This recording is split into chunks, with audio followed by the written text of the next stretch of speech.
देख रहे हैं द हिंद 24 न्यूज और मैं हूं आपके साथ साक्षी निर्वाण। आइए नजर डालते हैं आज की कुछ बड़ी खबरों की ओर। किसानों के मुताबिक कटरा कीट खास तौर पर अरंडी की पत्तियों और तनों को खाता है। इसके अलावा मवेशियों के लिए उगाए जाने वाले चिकुड़ी और राजका जैसे हरे चारे को भी नुकसान हो रहा है, जिनकी पत्तियों को यह कीट खा जाता है। कांकरेज तालुका के आंगनवाड़ा गांव के एक किसान ने दिव्य भास्कर से बातचीत में बताया कि यह कीट उनके खेतों के अलावा मवेशियों के तबेले में भी पाया जाता है। अगर यह कीट चारे के साथ चारा खा ले तो मवेशियों के बीमार पड़ने की संभावना रहती है।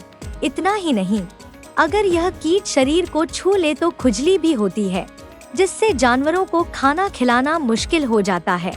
किसानों ने इस कीट को कंट्रोल करने के लिए कई दवाओं का स्प्रे किया है, लेकिन वे असरदार साबित नहीं हुई हैं। किसान पिछले 2-3 सालों से इस समस्या का सामना कर रहे हैं। उन्होंने सरकार से अपील की है कि इस कीड़े के लिए कोई असरदार दवा ढूंढकर बनाई जाए, ताकि खेती और जानवरों के चारे को होने वाले नुकसान को रोका जा सके। किसानों के मुताबिक कटवर्म कीड़े का इन्फेक्शन खासकर तब देखा जाता है जब अरंडी की फसल तैयार होने वाली होती है। मारू नाम છે ઠાકોર ગુલાબજી, આંગણવાડા કાંકરેજ તાલુકાના આંગણવાડા ગામથી છું અને અમારી ખેતીની અંદર ઘણા બધા પણ કાતરા નામની જીવાત આવેલી છે। તો અમારે મોટે પાયે ખેતી તો એરંડાની જ થતી હોય છે। તો એરંડાની અંદર એટલા કાતરા પડ્યા છે ને, તો તમે જોઈ શકો છો કે આ પત્તા પણ રાખતા નથી અને એરંડાના કોટા ઉધી ખાઈ જાય છે। ચીકુડીમાં પણ એવા બધા કાતરા પડ્યા છે। તો માલ ઢોરને ચારવા માટે અમે કઈ રીતે ઉપયોગ કરીએ છીએ, તો આની દવા આના માટે અમે ચીરાની પણ દવા અને ઘણું બધું એને છંટકાવ કરવા છતાં એ રહે કાતરા મરતા નથી।